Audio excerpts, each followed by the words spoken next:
How about now? If it's not any better, I'll just restart my It's phone. perfect now, Cheryl. Oh, great. This is going to be a great show because there's already been some very unusual resistance. So keep pushing forward. We're on to something great. That's the way I see it. Yay. When weird things happen like that. Yeah. So that's cool. It's just a reset in the consciousness just to get us on a different track.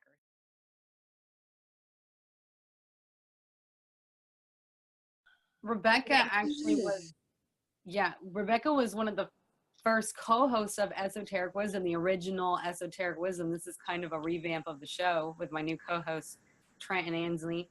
And Trent's busy at the moment, but Rebecca's here. Yeah, I was doing it with her and Craig Woods. So okay. That was so funny. I posted his book jacket and you're like, I know him. That's funny. I saw the book jacket and I was like, oh my God. Like, it's like something I would write. And then Cheryl's like, about that.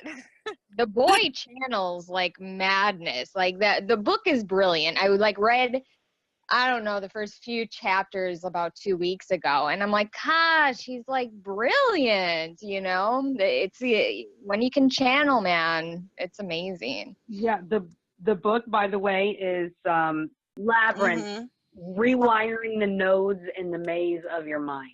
Yeah. Craig Woods. It's really good. Yeah.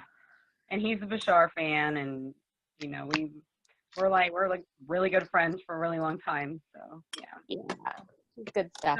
So what are we talking about today?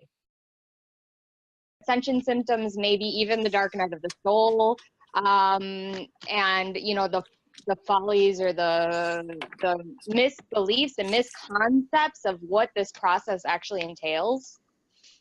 Yeah.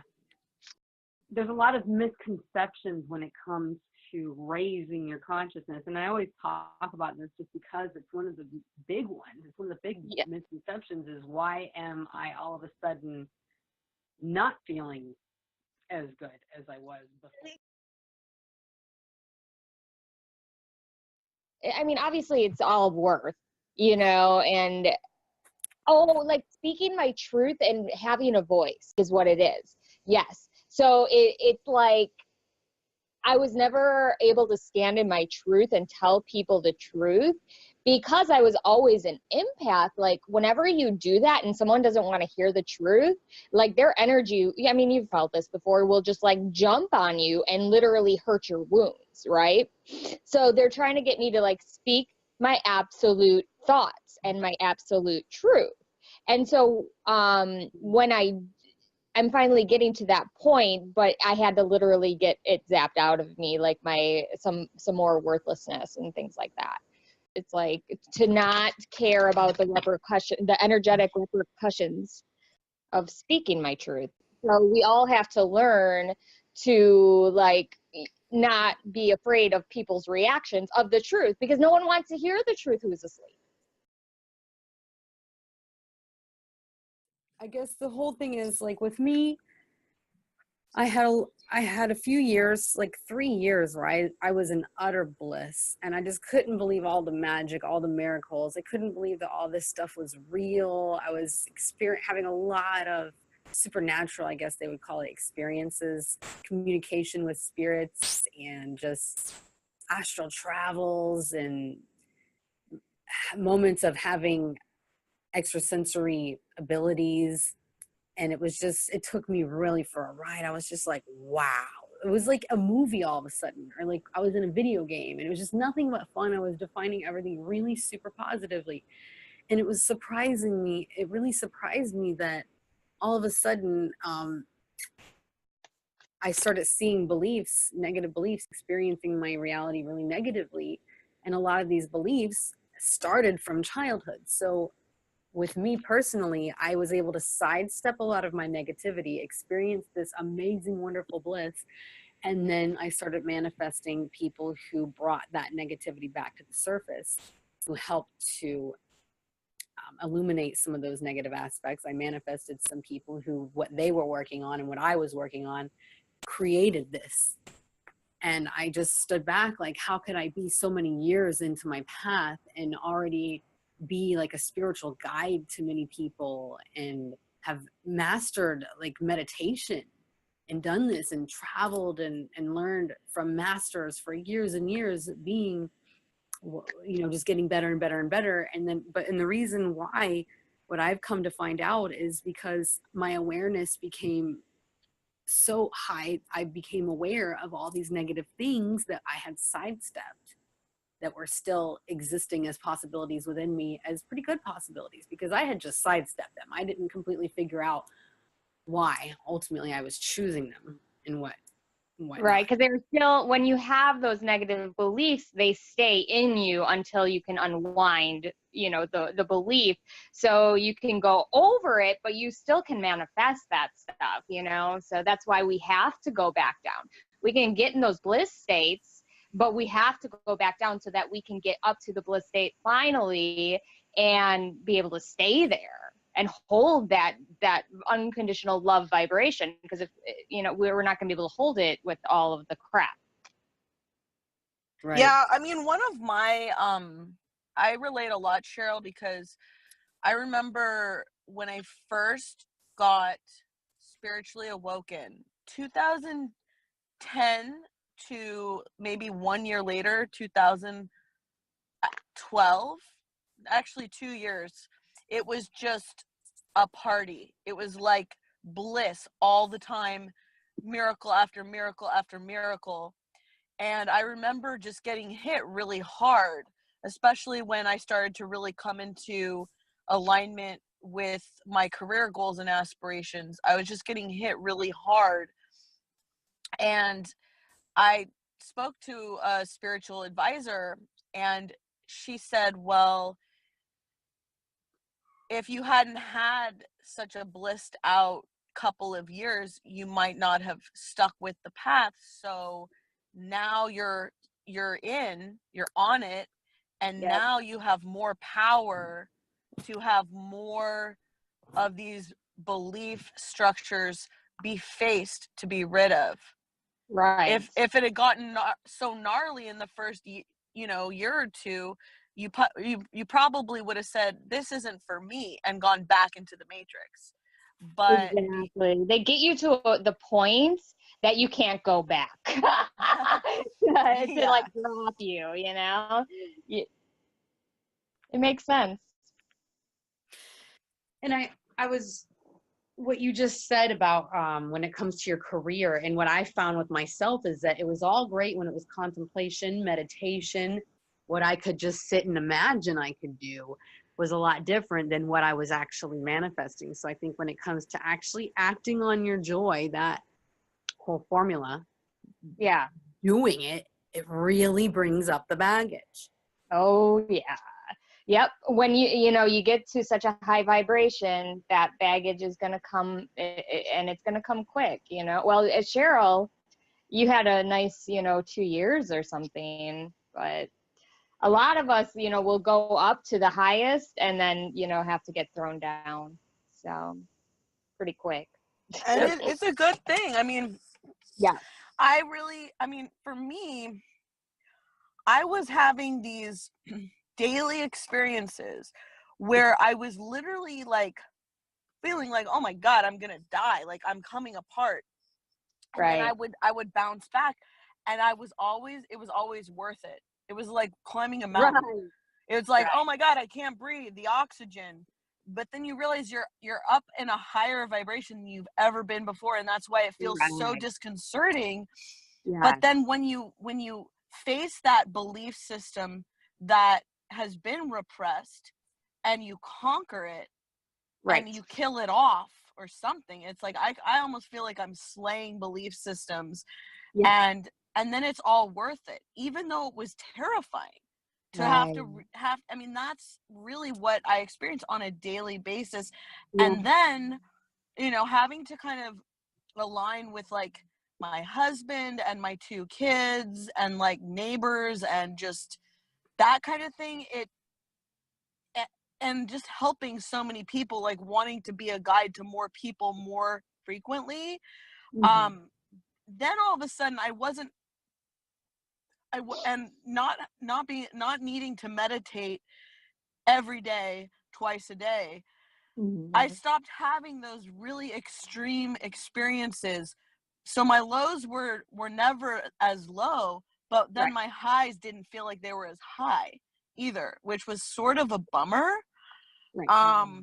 But I don't know, like today I feel like it's starting to come back a little bit, where I'm really, it's all about balancing it out, you know, because at the end of the day, you know, there's let's say Abraham has that scale of vibrations, right? And peace comes before bliss. So, you know, while we're going through, let's say, the dark night of the soul, things like that, every belief system is upgrading and upgrading and upgrading, and then finally at some point you get to just straight out peace throughout, and that's like this subtle, beautiful joy that you can just keep it, and it balances you all the time, no matter what's happening. But then, and a lot of people will stop at that point, right? But there is a higher you know, step that we can take to get to that like blissed out state, which all the gurus are in and things like that. But a lot of like the spiritual seekers right now are just you know, who are going through these waves like we are just trying to get to that like stable peace, you know. So you're not totally high, but you're not very low, and you just have that like beautiful peaceful presence of God in you that you can do, you can function, you know, because you know, on the spiritual path a lot of times we become unfunctionable. And so and I know a lot of people on this wave that we're in are very unfunctional right now, and we're just kind of trying to get to peace, you know. And so that it's an important part, going from bliss to depression to bliss to depression. Then all of a sudden you find yourself kind of balancing out. Like, you need to like praise that. That is progress, because if we can get to peace, then we can get to joy and bliss and, you know, all that.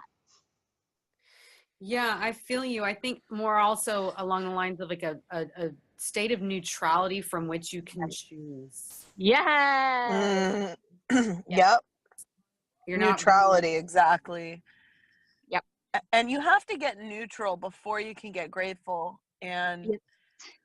I like to get to the point too, on a daily basis, if I can. And I mean, again, I'm just sort of a witness. I can't always Right. manage what happens and when, because there's so many factors. But I would say that I feel very blessed on the days when I can actually be very grateful, not for my potential, but for what I actually have in this Right. moment of time. Not what I could be, not what it could be, not what dreams may come, but like what's actually happening In right the moment now. What's real. Like, this is Right. real. I'm literally, Right. this is actually really happening. I'm with the two of you on this call. Right. I And that's like a this beautiful experience. thing. I have a YouTube channel, and I did something today that it was about surrendering to the moment, right? And just realizing how the normal person and even the people on the spiritual path are so against the moment. We complain about everything, and every single complaint, you know, keeps us from that appreciation of just the simplicity of the moment, right? So and I think that's where peace comes, is when we finally can be at peace with anything that arises.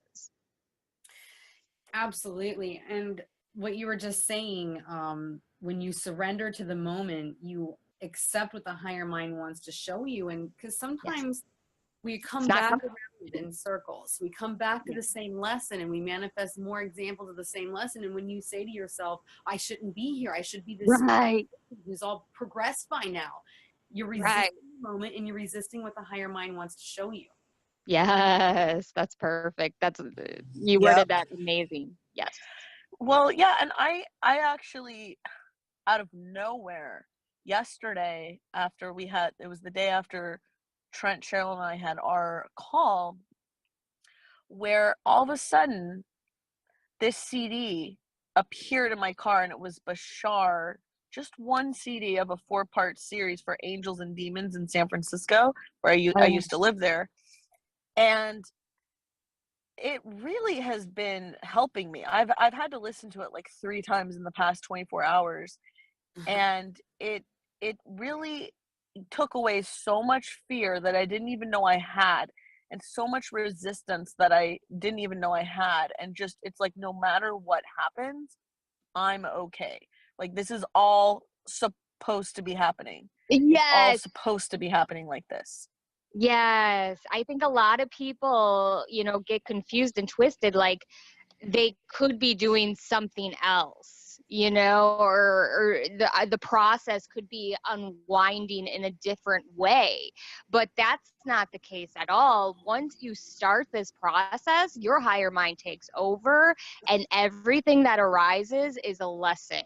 And there's nothing there's no way we can fight it, or we have to surrender. I have fought it so much, even today. I know, girl. Yeah. Got to get that resistance out. Right. Because it's like this fear that I made a series of mistakes, and now I'm in impending doom. Right. And I get that too. But yes, I always go back to, you know, it is my higher mind doing it. I signed up for this path. Everything is pretty much, you know, gonna unfold the exact way it's supposed to. And there's no reason to beat yourself up. And I have a self-defeating ego. And it always tells me that I'm doing something wrong, right? And so you can't buy into that negative belief, because that's BS. Your higher mind, it's God. God knows what it's doing. Who am I to judge the tests and the tribulations and even my, you know, my responses, because everything is happening perfectly. Yep. Definitely. Yep. Yeah. The higher mind is always resetting to what we need at any given moment, and it's always going to follow the path of least resistance to our positive manifestation. Right.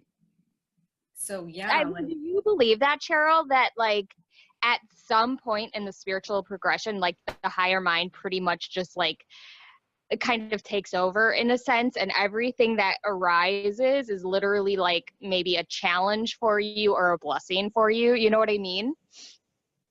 Yeah, it's always working for you. And we even we'll doubt that. We have negative beliefs that doubts creation and all that is, that it's really working for us no matter what in every given moment. Right. And I think like mindfulness is a good one to talk about when it comes to this, just being a pure witness to what's going on, which is really the same thing as allowing what's going on, because you can just stop for a second. I wanted to kind of switch up, not really topics, but this kind of brings me into Cheryl and I were watching something one day, and it was a quote unquote spiritual teacher. I'm not judging the man at all. Everybody is on their, you know, their level of, you know, awareness and such. But this guy was talking about how that all you have to do is switch your thought processes and ignore your emotions. And he went on, he had a big following too. It was actually kind of scary. So I wanted to ask what he was teaching people to do. He was like, whenever you have a negative feeling, whenever you just completely go blank and it's not real, just ignore it, right? This is what you do. But what he was doing was training people not to feel. And this is one that I want to talk about too. Yes. So much. It's so important. That's why I brought it up. It's crazy. What the negative feeling is step one. That's actually your indicator of what your belief is. No feeling, then you've repressed. Now you have no awareness of what's going on with you, because the feelings can't exist in a vacuum. A feeling must stem from a negative belief first. It always does. And if you what comes first, words or feelings? Like, our feelings, I guess beliefs are feelings. It's just an energy. At the end of the day, these beliefs are distorted energies, almost like energies that can be transmuted into like a high vibration, but right now they're just distorted, right? So I believe personally, it comes from that energy, right? So that energy can manifest into a thought, can manifest into emotion. So I'm not quite very clear on what comes first, the chicken or the egg, but I do know that it's a distorted energy in your field that, has to be purged out. They can loop each other and they can keep generating one another. And Abraham Hicks talks a lot about just the feeling, because essentially, you can guide your feelings in that way, but really it goes belief creates your thoughts and your feelings, and your feelings create your thoughts and your behaviors. Thoughts and behaviors. Right. So the belief is pretty much the distorted energy that I'm talking about, right? Yeah. Yeah. You're buying into something. Right. So basically the distorted belief or the distorted energy starts, and then a belief happens, and then the feeling happens as an alert. Yeah. Hey, there's something that's wrong. Basically a lie here. Because a lot of beliefs, I guess maybe some of them serve their purpose, but a lot of them really are truly lies. Yeah. So like they're not truth. Like don't touch that hot stove because you're going to get burnt. Yes, don't run too fast because you might trip and fall over something. And yes, you need to be careful, you need to be aware, you need to be cautious, but we've overdone that to the degree where it's like, don't even talk, don't even try to do anything good. It's just, everything is just messed up. The universe isn't working for you. It's sabotage. It's all a conspiracy. Just stay in your room. Don't even open your mouth. Trying to keep you safe, but we don't need to be so safe that we're not even living, we're not even breathing, we're strangling. Right. And so it comes from the negative distorted energy, comes from some things you witnessed some other people do or say or imply or think, or just an energy template you're catching on to, because we're full of this negative templates. Yeah. And then that triggers you to buy into it, and the belief triggers the feelings, triggers the thoughts and behaviors. They're all like a loop. And then the thoughts and behaviors again trigger either yourself again or somebody else that's seeing it, or children, their children. And where does it end? Where does it start? We're digesting these templates right now. And at the end of the day, the only way to purge these energies is to feel the emotion. So if we're going to just rewire our brains, it's not going to do anything. It's just going to mess up everything. It's going to clog every single system in your body and just make you a sewage of negative beliefs. It's like people don't believe that they have to feel their feelings. And this is a societal thing. I mean, just look at men. I mean, men are even worse off than we are. They can't even cry without being called a sissy, right? Like, it's ridiculous. So yes, and that's all society wants us to do, is like believe that there's something wrong with us for feeling our feelings. And I felt like this guy was just running with that. Like, there is something wrong with you if you're feeling feelings. Just rewire your brain. Right. And it's all has to do, I think, with maybe greed. Like, basically people wanting to profit off of our process. Right? Like, okay, we can make money on pharmaceuticals for these symptoms, or we can sell women their self-esteem back, one makeup product and one fashion product at a time. Things like that, I guess, is part of it. And people don't always know what to do with people who are on the leading edge. So I think that's why shows like this are really important, to kind of be a sort of beacon to people, like, okay, like, you're on the right track. We've lived through it before, and it's okay to feel. It's gonna happen. It's a really good thing to feel a lot. You don't really, you don't start with just rewiring it, just make it go away, and all of a sudden, hey, I feel better. Well, because if you don't know why you have that, it's going to find another way in. It's gonna exactly. you can be unconsciously operating by it without even realizing it. And that's the negative belief wants nothing more than to be able to go on with its business without you having any awareness that it's even doing anything. Then it can totally have control over you with the least amount of effort possible. And so that's kind of where this mindfulness can go wrong, and it can actually, your negative belief just comes right in the back door again. And it's like, haha, she thinks she's fine. And then arrogance and negative projecting onto others, and not being able to listen to what other people say when they're trying to tell you something new about yourself, and defensiveness. It's not me, it's you, you know, like how this particular gentleman was. Right.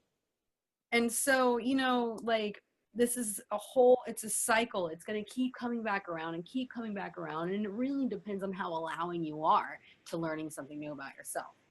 And how allowing you are to just feeling the damn emotion. Like, literally 2 years ago, I started my major purge, and every single day for 2 years, I have had some sort of an emotional purge, you know. And I look at it, it's like I opened up this can of like just crap inside my body, and it's just like emotion after emotion after emotion after emotion. And hence, this is the dark night of the soul, right?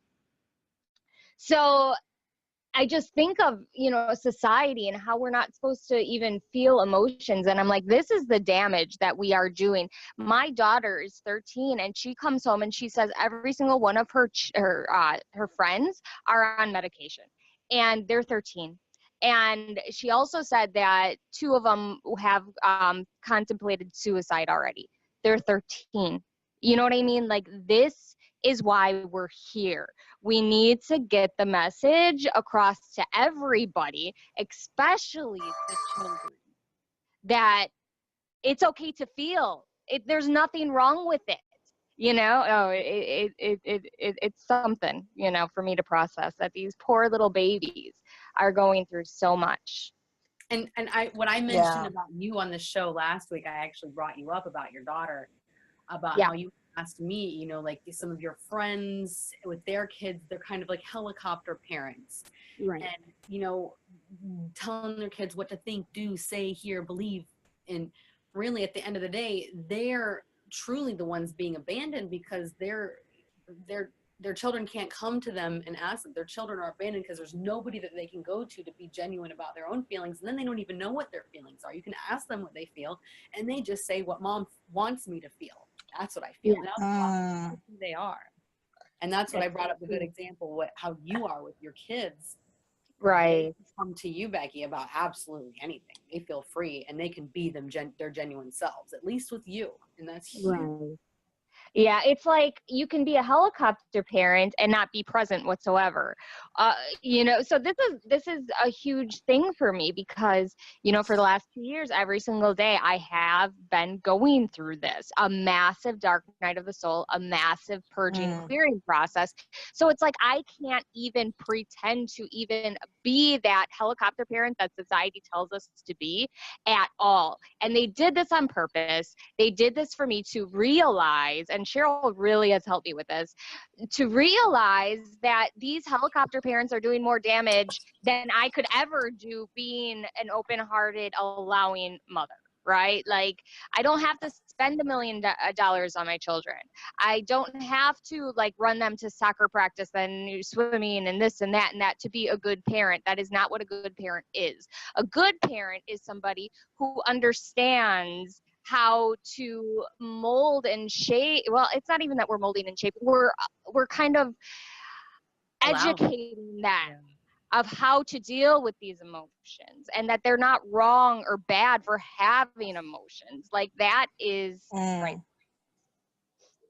And I mean, I think it really is about communication. Yeah. And I know that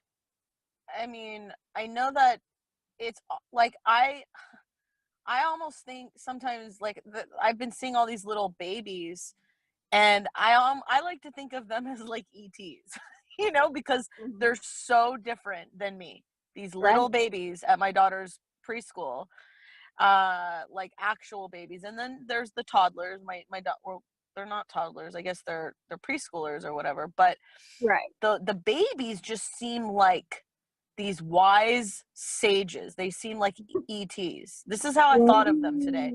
Oh, And I funny. think it's really useful too. I like talking about dimensions and like using a 12-dimensional model. And I think that I know that there's talk of like the earth ascending from 3D to 5D consciousness. That's the entire earth. So kids are going to come in here and they're already going to be at 5D, 6D, or 7D, or who knows, maybe even Right. beyond. And they are having to learn how to interface with the third dimension, the fourth, the fifth. And Right. it's like, I know for me, when I'm at a high dimension, I'm really in more peace with my kids, especially my younger boy. Uh, and so I think it's just about being able to communicate, like almost like two people from two different countries, or two people from two different dimensions, or an alien and like a human or whatever, and just develop that communication with the kids and learn from them, and they learn from us. I feel for me as a parent, I know more about maybe being a human, and I have to help them with their practical needs. Like I have to, Right. especially when they're little, like cook for them, clean them up, like shower them, change them, like put their clothes on them, that kind of basic third dimensional kind of stuff. But then they're the ones who are teaching me about what the seventh dimension vibration and sixth dimension vibration is all Right. about. For sure. So it's a fair trade. Yeah, I'm getting, for sure. No, yeah. these children that are coming in they're definitely helping the earth ascend. And you just see that with like autistic children. I believe all the autistic children are like maybe the sages, right? Of times past, or they come in just to hold that vibration. That's their job. They come in to hold a vibration and not let society corrupt them whatsoever. It's actually a beautiful thing. Yes, they do not adhere to Right. society's rules. You can talk right to them. They're like, I just don't care. Right. They don't. They're going to be happy no matter what. They're going to do what they want to do. Right. Like, and if you try to stop them, they will trip out. But like, they're going to hold that vibration no matter what. And it's difficult probably putting, like, I do think that they definitely have a completely different energy and a higher energy, and they're trying to interface with this world. A lot of us fit into this a little easier than they can. Yeah. They're used to non-physicality more than. For sure. For sure. I know Ansley wanted to talk about this more on last week's show, and we didn't really get to touch on it. I don't remember if we got to touch on it as much as. I know that these kids, though, like Landon, my 12-year-old, had come into my room, and he was getting downloaded with this high. I don't know if I told you this, Cheryl. This really, really high vibration that I couldn't even hold. And I'm going through a Kundalini awakening. I have been zapped by God, like literally, like shaking, right, for 2 years. This child is next to me feeling like a huge ass crystal. I'm like, how is this even possible? So these kids are really pulling in that energy. Landon does have, there's just that you can feel him. Yeah. You can actually feel it. And the more excited he gets, the more he vibrates like that. And it's almost like you have to ground your energy. Yes. Around him. Yeah. Right. I mean, that's another thing too, is when I started to have, like, I had that year and a half of like pretty easy street bliss in a way. And then things started to get more challenging. And that's because I was around through my career every day around very high vibrational people. And so it just brought up so much more. I think when we're around a higher consciousness that's higher than ours, it's going to bring up more of our darkness. beliefs that are toxic, basically. 100%. And Cheryl, this is what we were talking about before today, that like people are scared of light. Like people who are 100% asleep, not going through this process, are innately going to feel like, you know, not really going to accept us, right? Because we are at a higher consciousness, and so they can see their own flaws in us. And I mean, I think too, like, I know for me, I was around someone who was, I said, I don't know why, but I just like, I get so resentful around you. Not even at you, I just get resentful around you. Mm-hmm. And he's like, oh, that's totally normal, and da da da da da. And I'm like, but I love being around you, but I get so resentful and triggered around you. And it was because he had a higher consciousness and level of understanding. And luckily we had a sort of a solution. Like, he's like, just meditate or whatever and do some writing. But like, we had a solution, we could talk about it. But a lot of the time, and I was honest with him, I was like, I don't know why. And we had to work together for like 3 days. So it was just a lot of 24/7. It was an unusual circumstance. Right. But it really taught me that, wow, no wonder people are like, kind of like, certain people are kind of really nasty to me sometimes. Because they're like, ooh, they don't even know they're doing it. They don't know why I'm triggering them. But they just can't help themselves. And so I get to have compassion for those people and not take their projections personally. And no, it's just projection. And no, I don't have to write them off.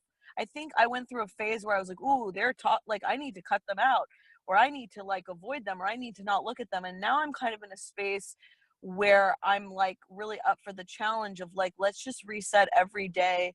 And I'm going to let all that projecting go, because it doesn't mean anything. And I don't need to like I don't need to like cut a relationship just because I bring up people's toxic beliefs. That's a sign that they're healing and expanding if they are getting angry like that. Right. Even though it's hurtful, it doesn't, I don't need to hold on to it for more than 15 seconds. Great practice. That is probably, that's what I'm working on right now as well, is to just allow those projections. And I know, Cheryl, you're working on that too. Just allow them, you know, and not get upset or scared, because I used to get scared of them, really. Mm-hmm. But yeah, when what you were saying earlier, Becky, that when we're clear, we'll be able to be around that happening and it will not even touch us. We'll just observe it and be like, oh, she's doing that because of that, but a negative belief. We won't buy into it like, oh, maybe I'm kind of worthless.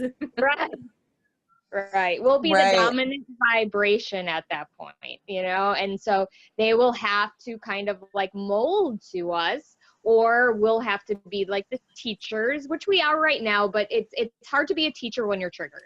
You know, it is what it is. This is what the process is, you know?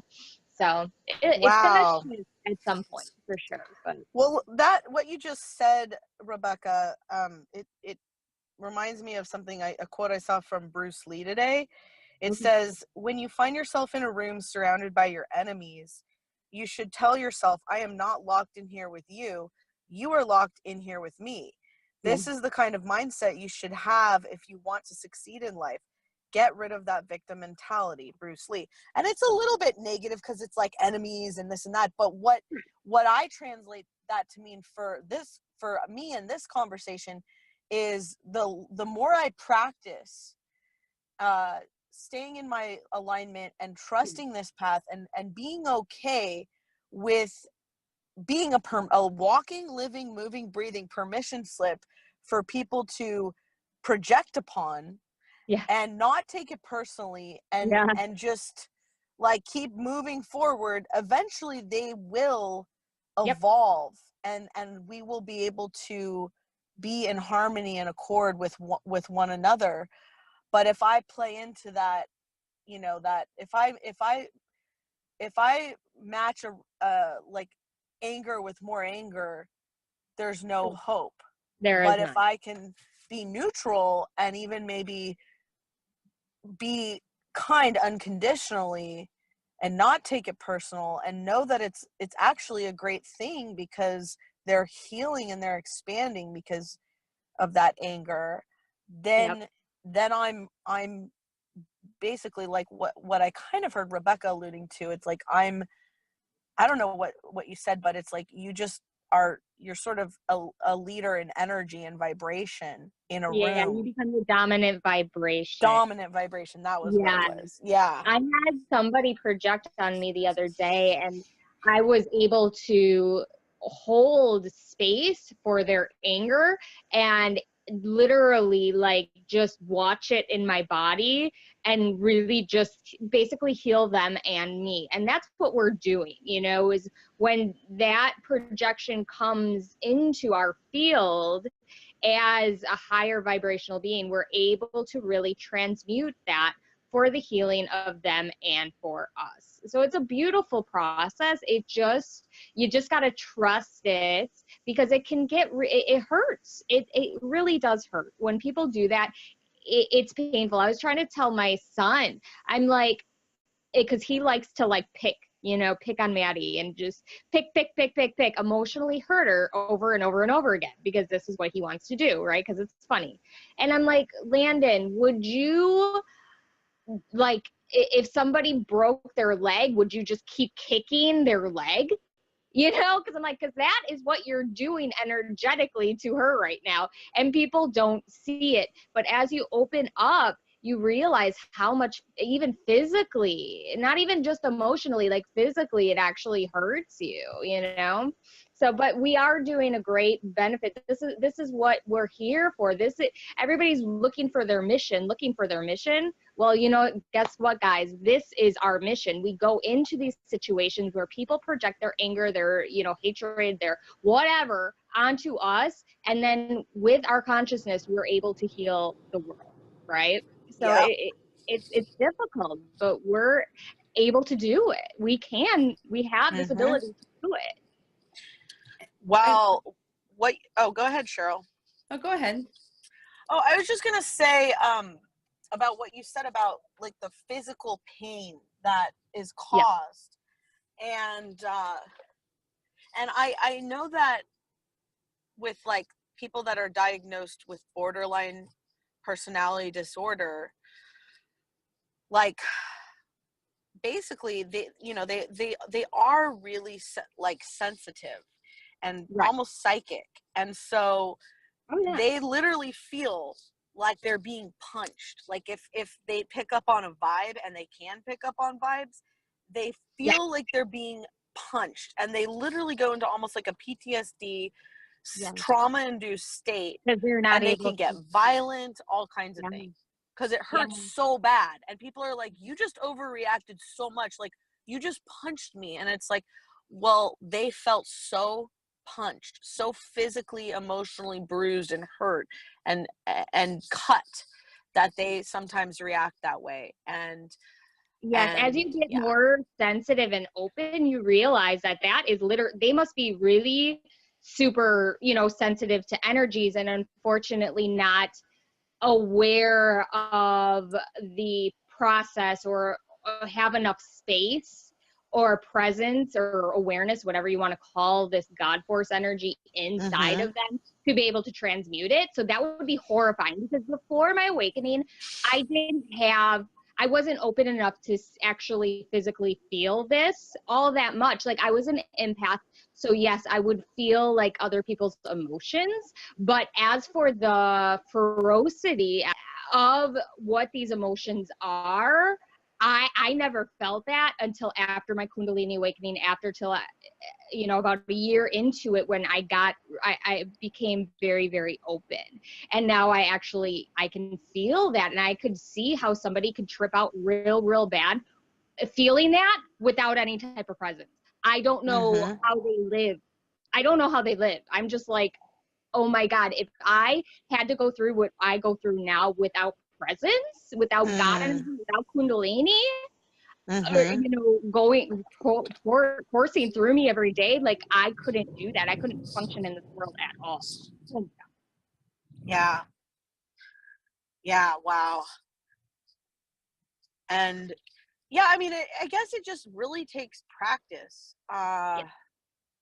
and just having something like something to do. Like, I know today I got a little triggered by my 4-year-old daughter, and hold on, excuse me, and I just had to transmute it so that Yeah. I wouldn't yell at her. And I really had to transmute it, and I just started like putting the energy that could hold the space for me, that was qualified to hold the space for me. And I just had to really put a lot of the emotions into words so that it would not inflict any kind of damage on a 4-year-old girl. Yes, that's the hardest part of this whole thing is realizing what your energy can do and trying to stop it and not being able to because you don't have enough your negative belief hasn't actually like lost the momentum. So it's like you're aware that you have this negative belief and you're aware that your energy like shoots out of you and hits these people, but you're not able to stop it. And especially when it's your kid. Right. It's horrifying. But that's Right. why Jesus was like, forgive them, Father. They know not what they do. And that's why you always have to forgive yourself when you do it, because it's a human condition right now that we're breaking out of. Yeah. Yeah, I mean, the thing is, Bashar talked about that in the CD that magically appeared in my car, Angels and Demons, and how, he talked about Jesus saying, forgive them, Father, they know not what they do, which is basically a permission slip across all time, space, realities, and it's something to do, and that includes forgiving yourself, and because it's like it is canceling out the karma. Basically, it's okay, like, yeah, I don't need to punish myself, and I don't need to punish someone else for this stuff. I don't need to hold on to it. I can get neutral about this and just forgive. And I know too, I know for me, like, just my daughter just started her preschool. God, when was it? It was, I guess, in August, like 5 months ago. And it brought up a lot of, like, it was kind of like a real um explosion of energy, both on my part and on the principal's part and a couple of the parents' part, where it was just a lot of kind of powerful consciousnesses colliding and coming together. And but it really started to take a turn recently when I was very late one day to pick up my daughter, and I was able to say, like, I'm very, very sorry for being late. Thank you so much. I'm going to make this up to you. I'm going to send you this gift. And that really, was me being like, basically, I think I even, said, please forgive me for any overreactions I've had or tardies that I've had throughout this entire school year. Like, almost like resetting the entire relationship and building on a new foundation where there was not going to be any anger on my part or their part that anyone was harboring. Right. And I think the main thing is really just forgiving yourself. In that situation, personally, it's not even about getting their forgiveness. It's about you forgiving yourself, because the only reason that you feel bad is because you believe there's a belief there that it's probably like a worthlessness, because like a mom worthlessness thing, like you expect perfection. You didn't pick them up at that point, so then you're feeling that betrayal energy towards yourself or something, because if you totally aligned and that were to have happened, those people would have been like, oh, it's not a problem, it doesn't matter. They're gonna mirror to you what you believe most of the time. Now, I'm not to that point, so I can't tell you for sure, but from what I hear, that like, you believe that you are worthy of once in a while making a mistake, you know, they're not going to be so quick to show you a negative belief of, you know, you're not a good enough mom because you did this, and you wouldn't feel that betrayal energy towards yourself. So it is a lot. Whenever that happens, like, it's more about like, I forgive myself for even buying into this bullshit that I'm supposed to be perfect. I don't know. Yes. Kind of like the mom guilt thing. Yes. Yes.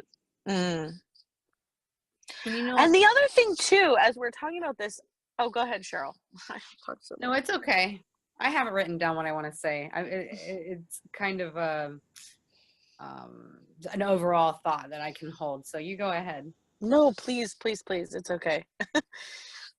I'm good. Well, it's just all this comes back to know thyself, and holding the when you say dominant energy in the room, really what it is just you knowing yourself and knowing what you know, what you mean, you know who you are, you know you're not worthless because of A, B, C, and D, even though other people can see that you're worthless because of all these things. Sure, that's a possibility, but at the end of the day, you're the one that puts your own shoes on, or takes your own shoes off and climbs into your bed and wakes up to a new day. You're the one that's being who you are, and really, you know yourself, you know your intentions, you know you're doing the best that you can do, and just holding that vibration, what other people think, say, or do has everything to do with them and nothing to do with you. For sure. Yeah, that's awesome. Yeah, that is so awesome. And yeah, just having that, you know, I think just that it's radical. We talk a lot about unconditional love, and I like working sometimes with unconditional acceptance, or like radical acceptance of what is and myself, no matter what, you know. And then just Bachar's teachings really kind of give me that seal of approval that it is safe to do that. Like, I can't mess this up. Like, I can't. Like, I just enjoy the journey, get in the moment. It's all unfolding exactly as it should be for a reason. And what's the lesson here? Yep, for sure. Yeah, so yeah, just well, go ahead. I was gonna say to you guys, when we were talking earlier about emotions and beliefs and things coming into our field, and I think a lot of stuff does get worked out through us.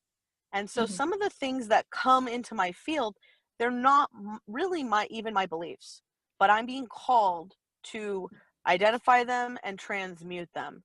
And they might seem like my beliefs. So we talked about this so much that we literally get down, like, our higher selves think that we're these crazy commandos, and we just like download everything we believe. Like, I didn't know I had that too, and this, and then that, like, what the hell? Yeah. And what you just said, Ansley, was exactly what I had written here, what I was gonna say next. So I think you actually kind of grabbed that from my mind, that this is, so there's different types of karma, or, you know, I call them karma, but that's kind of misleading because of other people's definition of karma being different from my definition of karma. It's negative belief templates. And we're sharing these with the whole. Whoa. We're loaded up with them. And a lot of us, not even pathfinders, we're creating the path. We're creating the bush so that others can walk behind us out of this. And we're the ones with the machetes going whack, whack, whack. And it's the karma, the world's negative beliefs are all this rubble we're having to whack through. And some of us come through, it's like, Becky's tired. Like, here, give me the machete. It's my turn to whack away at this nightmare of negative templates that the whole world is dealing with. It's like the collective subconscious. That's what, like, the subconscious purge is really all about. Not a lot of people get to that point, that all of a sudden the collective is in your mind. You know, like, you don't even realize. I mean, yes, a lot of it is our trauma, past trauma, family history, things like that. But it's like a radio wave. You can pick up on different people's crap very easily. good and bad. Oh yeah, and you can think it's yours. And like Bashar was saying, like, don't steal other people's bags. Don't steal other people's luggage. And I mean, like, even for me, like I've gained some weight in the past 2 years since moving. I live in Los Angeles. Like, I moved from the west side to the valley, and like my neighbor had a problem with his weight, and it's like I picked up on his beliefs, and then all of a sudden I picked up on beliefs that mothers who have 2 kids, and people are like, oh, you know, people are always telling me, oh, well, it's okay, you just had 2 kids. It's like, well, my second is almost 3, and I was a size 3 6 weeks after giving birth, so I don't think that's it. You know, because but what it is it's beliefs about mothers and like people in the valley, and like, you know, just like picking up on a neighbor's belief system, and then, you know, even some of the things around marriage and like who my husband is and what he does. And it's like lately I'm like, oh my God, these are not even my beliefs. Like, they need to go. Like, this is ridiculous. Like, I fell prey to like world templates that like I didn't used to fall prey to. That's the whole mom guilt thing too. It's like you don't have that crap, and all of a sudden you get pregnant, and then you right away you're a worthless mom. You know, 3 months into your pregnancy, you are the worst mom in the world. Mm-hmm. Yeah, you don't have enough time. Downloaded into this shit. Oh, stop. Yeah. Yep. And yeah, I mean, what I'm learning about being a mother too, and like what I was telling you all, that the little babies that I saw, I was like, oh my God, they're like little aliens. And so when we don't understand something, society will fear it, right? That's the first reaction, is to fear it. And kids are so next level. Every kid is a next level being. They are the next level in their family. Yeah, they don't see color. They accept, like, you can make a loud racket around a baby and it's just kind of like, oh, what's that? Where we're like, I can't take this anymore. I'm so irritated. Kids don't have that. Mm-mm. Yeah. They learn. So yeah, they do. They learn, yeah, for sure. They borrow it. Yeah, they bring up a lot of beliefs, and because they are so different, so it is important to understand them. Like, my friend just had a baby and she was asking me for experience, and I said, you know what, I didn't really do this, but you may want to learn like what the cries mean, because this is a communication issue. Like, you can literally like teach them sign language, you can like decipher their cries, like different cries mean different things. Just really try to like relate to the baby and like learn his or her language. And I feel that's the same with kids as well. And it can be hard because we're so different. And I think that also even there's a lot of anger, there's a lot of misogyny in the society. So yeah, I think it's important for people that are pregnant or whatever, like you said, that those beliefs come up. Oh, I'm the worst mom, and you're 3 months in or whatever. And I actually remember getting irritated at adults all the time because like I was so allowing and so in the moment, and they were just always trying to restrict. And I get that there's a balance, because, you know, don't run because you might fall, don't touch the hot stove because you might get burned. But then they just went way above and beyond with that, and I was always looking at them like it was ridiculous. I remember saying something to myself when I was younger. I had a fear. I realized, I was like, okay, so logically every adult is like this. That means that I am going to become like this when I get older. And I freaked out and I shook my head back and forth, and I rocked back and forth. I was like, it's not going to be me. I'm not going to do it. I'm not going to. And like, I would get my ass beat. I would get like a stake in the belt that was always hanging on the back of my door, always 24/7 there. It didn't work. I was getting beat all the time. So clearly it didn't work. But every time they did that, I just realized it was like, something about being an adult makes you forget everything that really matters. And I beat my little fists on the ground and I said, I will not forget. And I did that so many times, I really didn't forget. Wow. And Cheryl, why do you think that the adults did that? Were they over restricting? Like what was in it for them? Why do adults do that? Is it a power trip? Is it like, does it feel good to dominate a kid or something? Like, why do you think adults do that? Or at least the I adults in think your there's a life when you million were a different kid did things, it. you know. It was, you know, and even part of it is like the mom guilt. Really, what they're seeing, you know, my little mannerisms and idiosyncrasies and behaviors, I was picking up from my mom. So she was getting irritated at me for doing things and reminding her really ultimately of herself. My ADD, making me forget to turn off lights, making me forget this, that, and the other. And I was super surprised to find out from some of her relatives and people that knew her back then that she was just like me. That she forgot, you know, my mom always used to say, you can't walk and chew gum at the same time. Like, you ain't got walking around sense and stuff like this. And I think that, you know, a lot of it is, it's projection and it's unconscious. These people aren't doing this to their kids on purpose. She thought a part of her thought she was training me to be an adult, that you need to really, that if you don't tell them what's up and if you don't punish them, then they're not going to realize how to be an adult. And it's like, just living teaches you how to be an adult. Just naturally making mistakes will teach you. You don't need this constant yelling and demeaning and beating. All of this is just waste. It's just filling your childhood with more traumatic events that you're going to need healing from later. Just reaching maturity on its own will clear up like 90% of all this crap you're trying to teach. Like, I had to do dishes every single day before I was able to play, from the time I was old enough to reach the dish pit. I didn't need that much practice to learn how to do dishes. You weren't teaching me how to do dishes. I mean, for crying out loud, it's pretty simple to do this to your child, to teach them, oh, I'm teaching them responsibility here and I'm teaching them to be a hard worker.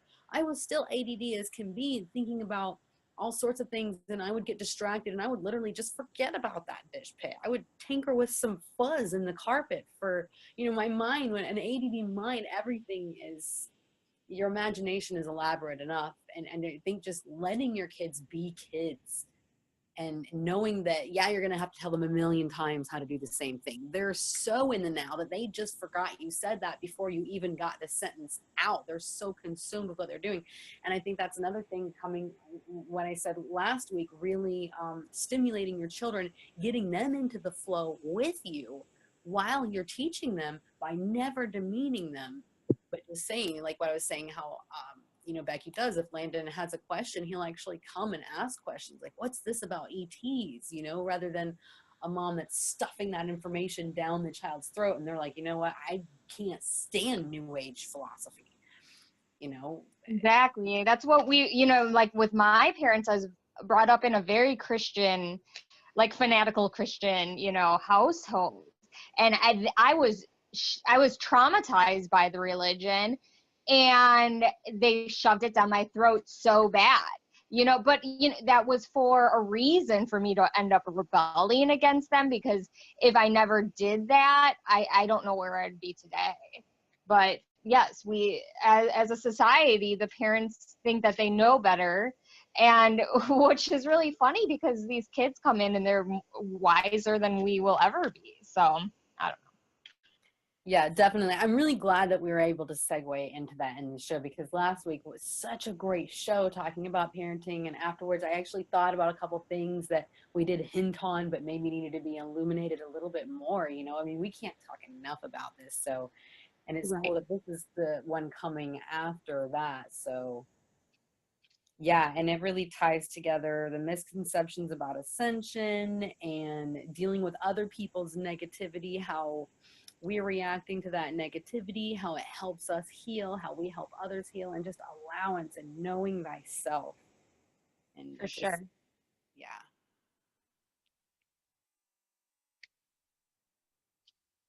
So, and yeah, and I always talk on every show about how we're chomping on the, I call it kind of like the Earth's karma or global karma. You know, we're just catching these belief templates left, right, and center. And yes, some of them come from our familial DNA. Some of them come from our oversoul. Everything sort of imprints it, but really, we are all choosing to be born in this day, in this time, because there's great transformation happening. We've been steeped in negativity for so long that the simple reformatting our Earth's grid, our energetic frequency, the whole Earth and Gaia herself, all of it is ascending. And there'll be versions of Earth that don't ascend. And that's where the split comes. There's going to be some people that continue to perpetuate these negative beliefs. And, you know, even is said that that version of Earth will be destroyed. And those negative beliefs will actually move on to another civilization. Earth itself and who we are, our DNA is becoming something beautiful, something great. And we are beautiful, we are great, but we're going to reach more of our DNA's potential, which holds that of the Anunnaki. That's where we're going. These negative belief templates will actually, when we no longer vibrate with them, when we have ascended that, they'll go on somewhere else. And even that version of that place will be a little bit better than this version of Earth. And where these templates came from before Earth was a lot worse than Earth right now. What Bashar said about, I forget the name of it right here in this moment, what he said about that planet is that they were pretty much living as slaves right off the bat, kind of like something like the Matrix. They were, yeah, they were born into slavery, never seeing the light of day, always running for their lives against some overlords dominating them. And that's what we got. Well, I guess we shouldn't complain, huh? It could be worse. We have birds. We have a lot of redeemers. Like we have puppies. And what would this world be like without puppies? Yeah, I know. Puppies and kittens and yeah, I mean, like Cheryl, I wanted to ask you about, okay, so what you said about how, yeah, there is, I think that there's a split occurring as well. I mean, I guess it's more than just like two, it's probably like way more, but so you're saying that some of the people that they're going to be on one side of the split and others are going to be on the other side, and you're saying the Earth will be destroyed and the beliefs will go somewhere else? Yeah, the world where those that decide to keep buying into the negativity, that will go on. And these are infinite multiple parallel realities because everybody's creating their own version of Earth, right? Every single human being has their own individual version of Earth, but we're communicating with other human beings and we're cycling these negative beliefs, so they're similar. What I'm saying is that we're breaking away. There's a big duality. There's a lot of, and the people in between are going to have to choose one side or the other.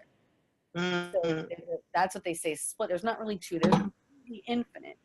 But those versions that those people are creating, that will go on for some time, and eventually it will be destroyed by some cataclysmic event. Everybody will just die.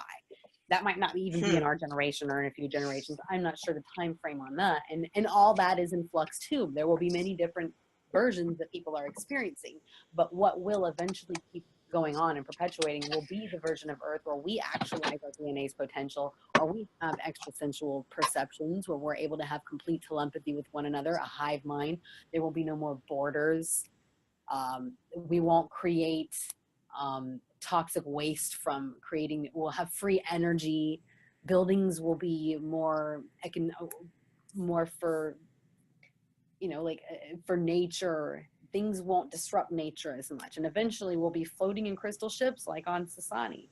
But yeah, those negative beliefs there will be another civilization that is doing its own evolution, and this will gather there, and they'll begin to digest these negative belief templates, and they'll begin to channel us and see what the paths that we went down to break free, and they'll grow and become enriched, because it's really enriching to transform yourself.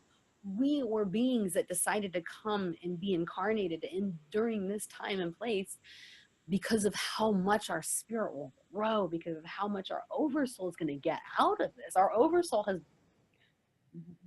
had sent a representative down, and that's who we are. We are all representatives of our oversouls to work on this, and it's very exciting. Many beings are on the edge of their seat, eating popcorn, saying, oh God, if they can do this, you know, what can we do? Look what we're capable of. We're really the master. If we wanted to have an easy time, we would have been born in a utopian civilization like Sunny. but we wanted to have, we were bringing a lot of energy down here to do this. That's why, you know, we're so powerful. We can see the power that people have when they're projecting their negative beliefs.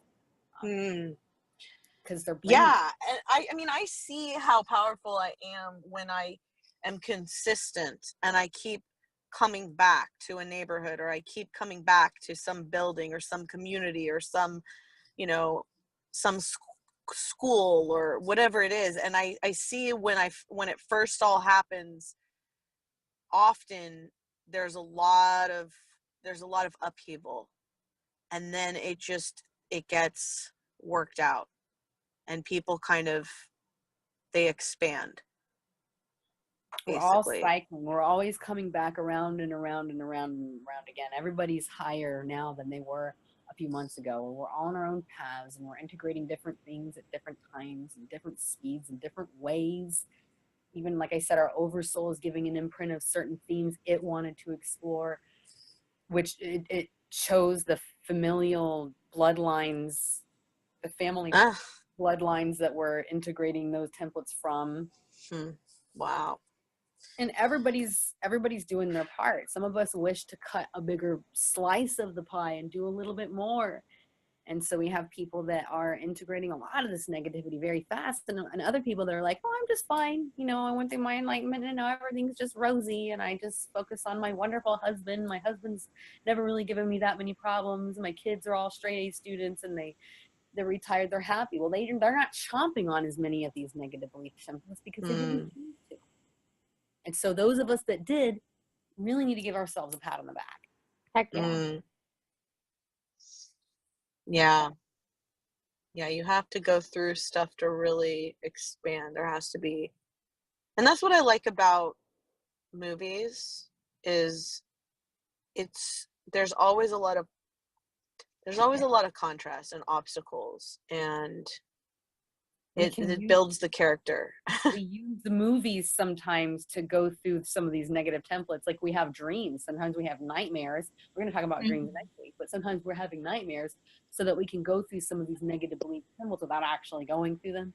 I have had so many bad nightmares throughout my dark night of the soul or whatnot.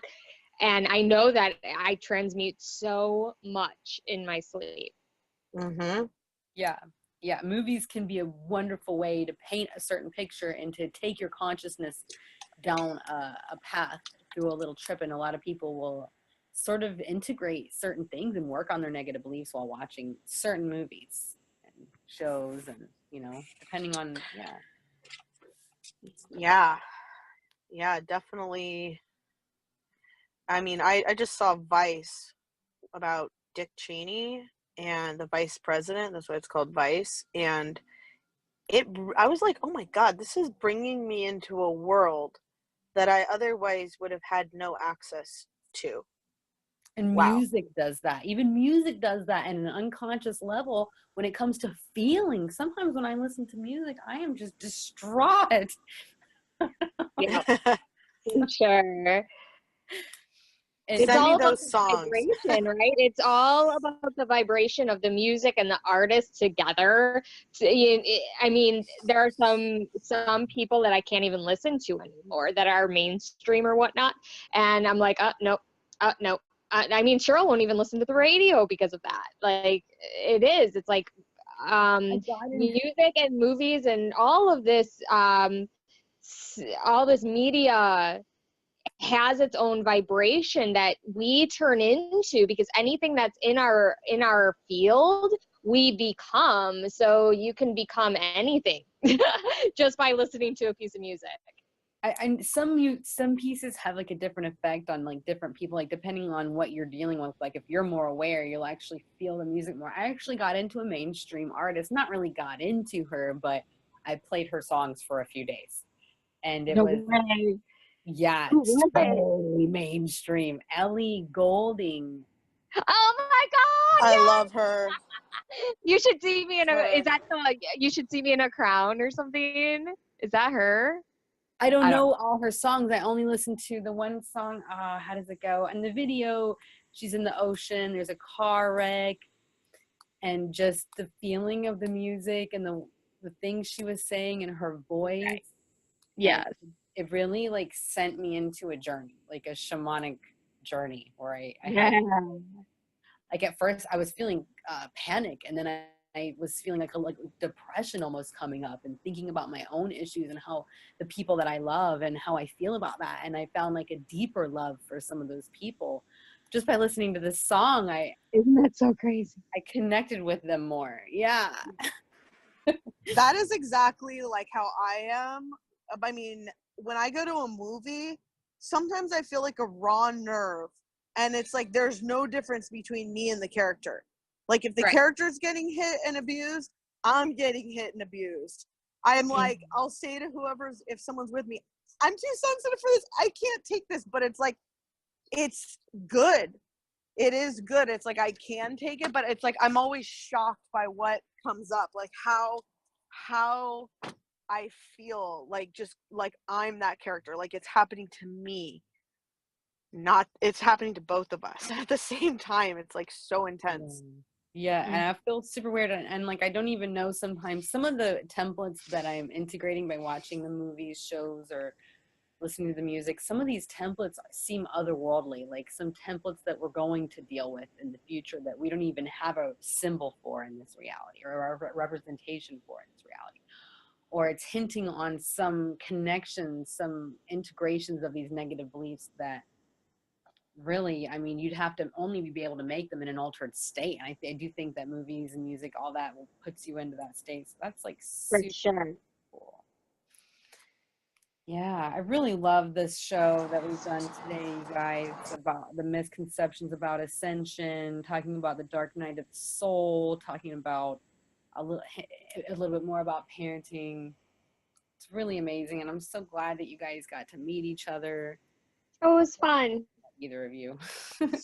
Yeah, this was awesome. I always learn so much doing these with you all, and and it's just, it's, I think it's, what you're saying about, like, I know you said, Rebecca, that Cheryl doesn't really listen to the radio that much, and that is why I wanted to create a channel like this that is pure, because there is a lot of distortion, there is a lot of manipulation, and I feel like I can handle it.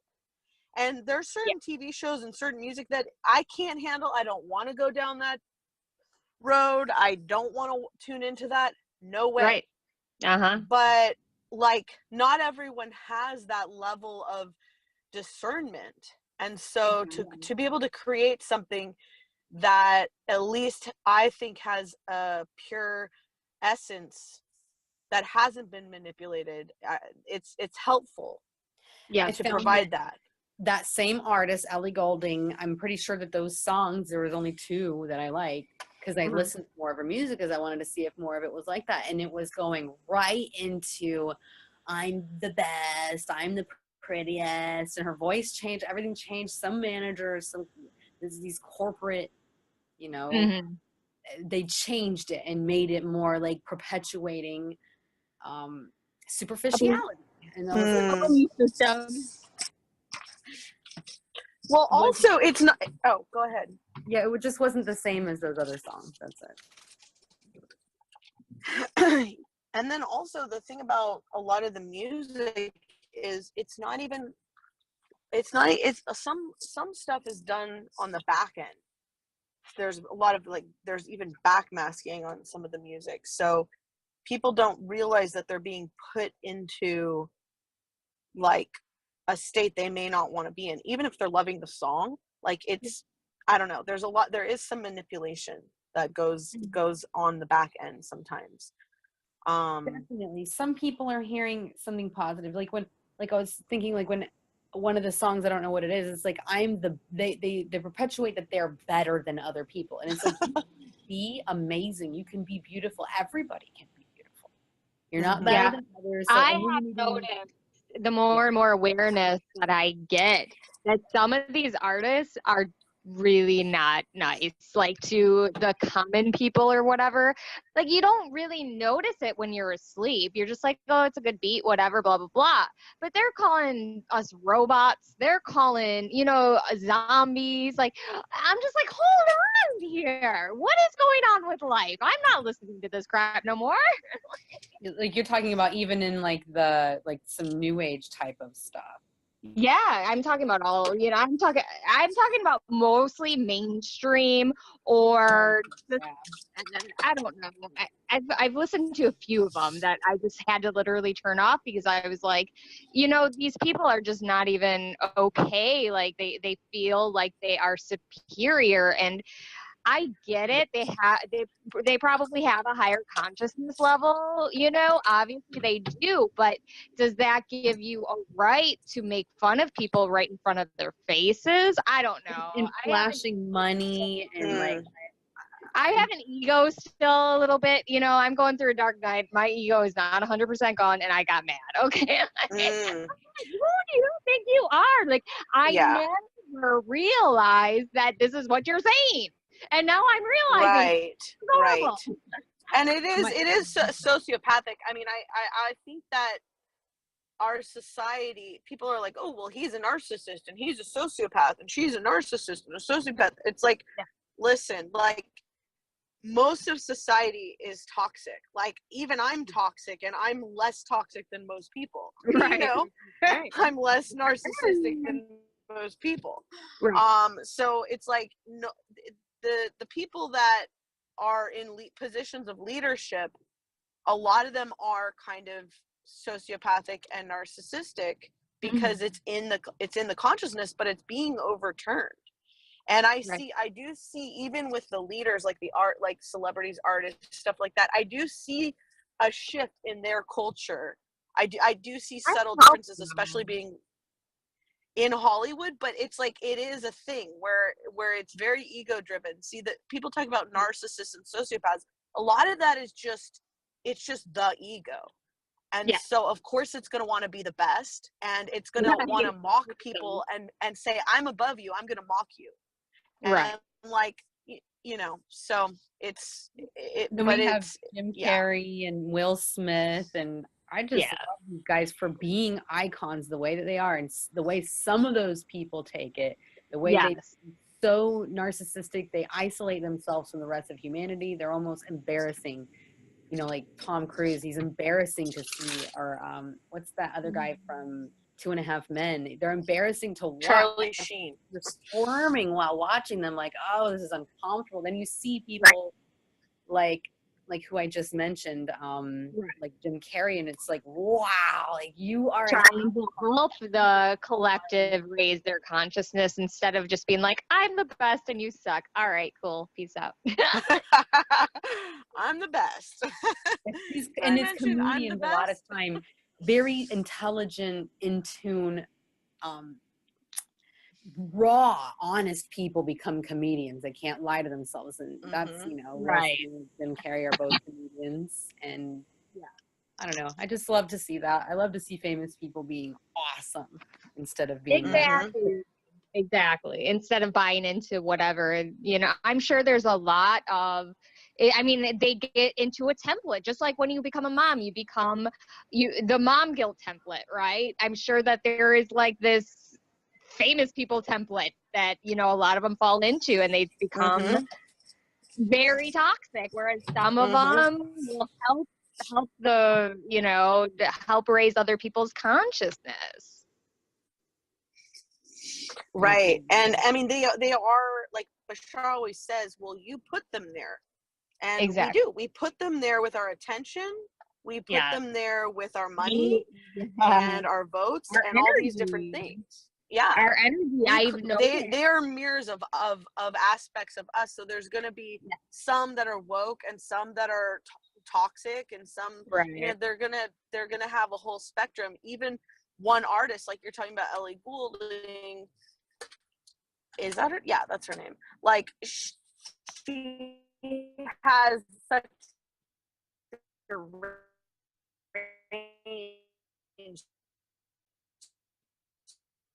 some of her songs are super woke, and then, but yeah. Yeah, it is what it is. We're breaking free from this. Pretty soon, media and music are going to reflect more. I'm really excited about the fact that kids going to school today. When I was in school, we had the jock crowd, we had the goth crowd, the skater kids, the nerds, and there wasn't a new age crowd.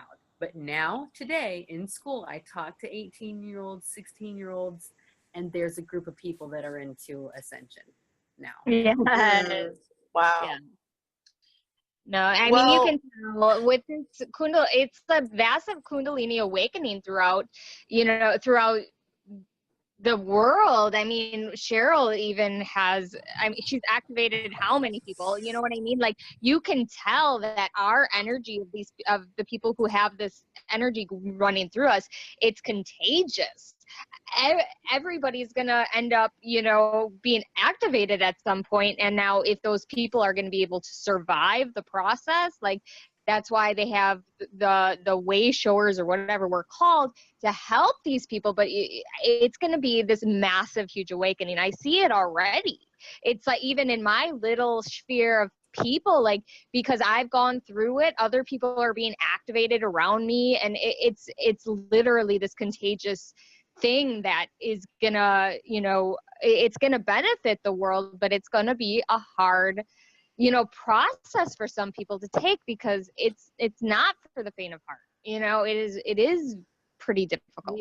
We are like antennas that are downloading templates, and everybody that we connect to, we give them a little copy of that template, and they can they have a map, and we were the ones that downloaded it and originally had to work our way through it. No, I mean, this is on right now. You can tell people are waking up left and right. It's not going to be long until the majority of people like have to say that there's something going on, because these people, I'm sure there's going to be people who aren't going to accept it, but with how this Kundalini is, it breaks you down. Whatever you want to call it. You want to call it God force, Kundalini, whatever. It is spreading. It's an epidemic throughout, like, it's going to get everywhere. I have no doubt in my mind. I see it. Yeah, it is really getting everywhere. I see it. Like, it's just for sure. So, yeah. Rock on. Yep. That might be a good. Yeah. I think we can go ahead and call it a wraps for this week. It was so totally fun. It was an hour and a half. Yay, Becky. I talked about you last week, so I'm glad that I got to bring you on. You spoke me into existence. And so yeah, I love you guys, and we should definitely do this again sometime. Alrighty. Love you guys. So nice to meet you. Can I call you Becky? Like, I'm like, it doesn't matter. Becky, Rebecca. Is Becky okay, or Rebecca? Yeah, Becky's perfect. I like Becky. I call her Baxter. So thank you, Becky. Okay, we're gonna go. Okay, Cheryl, Baxter. No. So. Awesome. All right. Have a wonderful night. You too. All right. All right. Bye. Bye.